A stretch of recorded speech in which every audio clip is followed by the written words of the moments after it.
section, and we would like to explore how each of our jurisdictions tackle the agency problem, and that arise in publicly traded stock company between the board and management. So here we have, I'm from Vietnam, and Yasin is from Turkey, Lucas is from Germany, and Sebastian is from Venezuela. And after discussion, we have identified four of the most relevant issue in agency problem. Firstly, formation, self-dealing, non-competition, and transparency. So, what is agency problem anyway? So this problem arise in the first place because the management act in the interest of the shareholder without directly benefiting from it. So this create an incentive to promote dealing that is are in its own interest. In stock company, this problem is magnified because the more dispersed the shareholder are, the less the incentive for each shareholder to supervise the management board. Each investor would have to bear the cost of controlling the management, while the benefit is shared by all shareholders. So, firstly, about the formations. mm,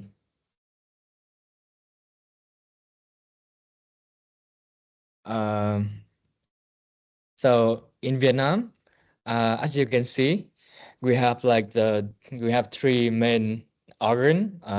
So firstly, the general meeting of shareholder. They're gonna elect the board of director, and they're gonna hire an independent inspection committee to oversee the activity of the board of director. This inspection committee is optional if there are fewer than 11 shareholders with less than 50% shareholding among entities. So yeah, in Germany, it's quite similar. We also have a mandatory trifold structure. So the base, of course, is the shareholders meeting. And instead of electing the board of directors, they rather elect the supervisory board. And the supervisory board is like a middle entity. Their job is to control the board of directors on behalf of the shareholders. And the idea basically is that the supervisory board is financed by the company, and therefore every shareholder gives a share of his profits and forgoes them to invest into like optimal control.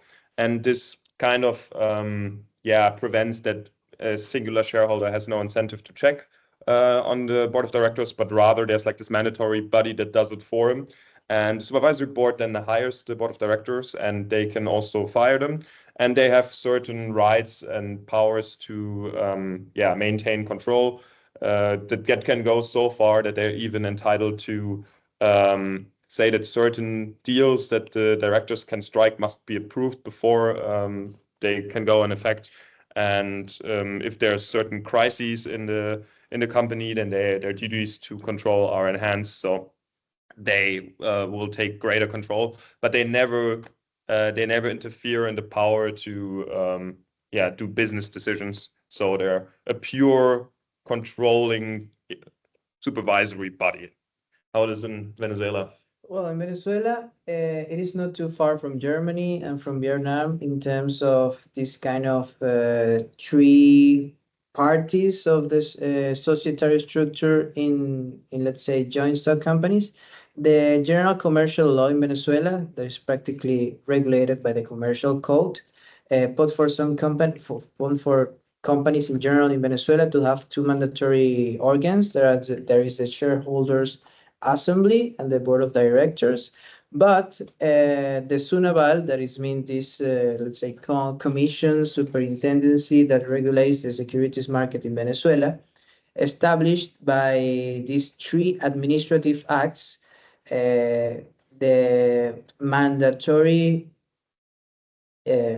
as mandatory the establishment of an executive and audit committees that pretty much do the same as the supervisory board in Germany or the inspection committee in Vietnam. As well as I see as a difference between Vietnam and Venezuela, there is this inspection committee that is optional for companies, joint stock companies with some specific characteristics, right? Yeah. But in the case of Venezuela, it is for all of them that are publicly traded without any kind of, let's say, distinction. Yeah. So in Turkey, there's a difference between between three other jurisdictions and Turkey. In Turkish example, the third mandatory organ that is visible in other three jurisdictions is not held mandatory. Before 2009, this supervisory board, as it is the case in Germany, was mandatory in Turkey as well.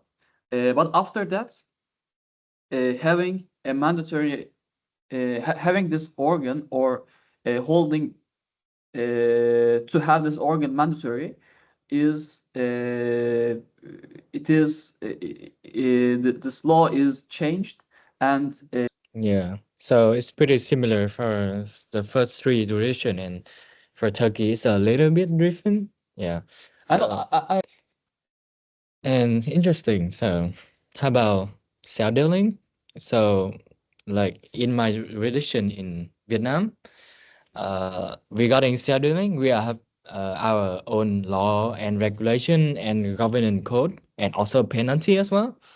So, regarding the law, enterprise and security law, uh, under Article 167. Director and major shareholder must disclose any transaction between the company and related party to avoid conflict of interest.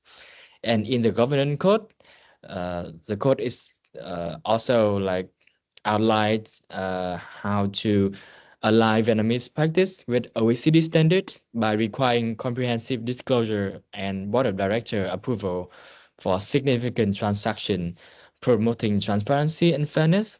And if the governance code is not achieved, there will be penalty for the non-compliant act. Is this gonna include a fine up to 100 million Vietnam dong under Decree 156? This measure ensures that all the board members act in the best interest of shareholder by mandating proper conduct and discouraging self-service in transaction. So this is how we tackle self-dealing. So what is the situation in Germany? So in Germany, the basic rule is Article 181 of the German Civil Code, which of course prohibits that representatives can enter into transactions where they sign for themselves or as a representative of somebody else. So that's the general rule that does not only apply to companies, but also to private persons. And based on that, we have further regulation that nowadays has been harmonized on EU level by the Transparency Directive. And that has been implemented into the stock company law in Germany. And it basically says that if a member of the board of directors, but also the supervisory board, or even shareholders transact with the company, or their close relatives do, then if this deal exceeds a certain threshold, then it has to be publicized, and the supervisory board has to approve the deal. So they can even if it's just related parties, which means can be relatives, but it also can be companies that are under direct control of one of the four said members, then the supervisory board has to approve the deal. And if they don't, then the manager can ask the shareholders meeting to do so. And the rationale is the same. We want to prevent the board of management, especially them, to enrich their family or themselves through third parties. So yeah. You know what? I already noticed that, for example, the difference there is between Venezuela and Vietnam, Germany, and even in Turkey. When later is going to explain that point, but in Venezuela, the corporate governance regulation are regulated by administrative acts mostly, and not by, let's say, legislative acts, because, well, a lot of political reasons because of that. But the important thing here is that in Venezuela, the corporate governance regulation is, I think, underdeveloped. Because they started thinking about corporate governance in 2019, and now pretty much we have these 3 administrative acts that are that have been produced with the Superintendency of National Securities in Venezuela that practically, let's say, establish some standards that companies that participate, that are publicly traded, needs to comply with in terms of transparency and non-disclosure, non-competition, and all related matters. And yeah, but what about Turkey? So Turkish system has a big similarity with Germany, which is the prohibition of self-dealing actions. These actions are prohibited under commercial law, so meaning that directors and directors cannot engage in any sort of transaction in their behalf or in any other person's behalf. I think it's quite important to like add that, of course, there's also like liability for the management if any damages. Like if this company suffers any damages because of the actions of the board of management, then of course there's liability, and there's also like criminal penalties that's possible, especially embezzlement. If in the end these actions lead to the enriching themselves, then that's embezzlement and therefore like punishable in after criminal law. Yes. Right. So how about non-competition? In Germany, the stock company code states that directors cannot compete in the company that in the field that the company operates in, and this duty to not compete with their like employer can last longer. Usually in the contract, there's some statement regarding this, and of course the secrets that they learned while working there should be protected in this way. And there's some other like more like general rules that state that they have like loyalty to keep to their employer. So that's a more unspecific duty to act like. So that's basically it. So in Vietnam, we also have this law for non-competitions. So Vietnamese labor law generally support the right of employee to freely choose employment under the labor codes, which is really interesting because we used to not have like non-competitive clause like that. But however, like in recent development indicate like flexibility for enforceable non-compete agreement in certain cases.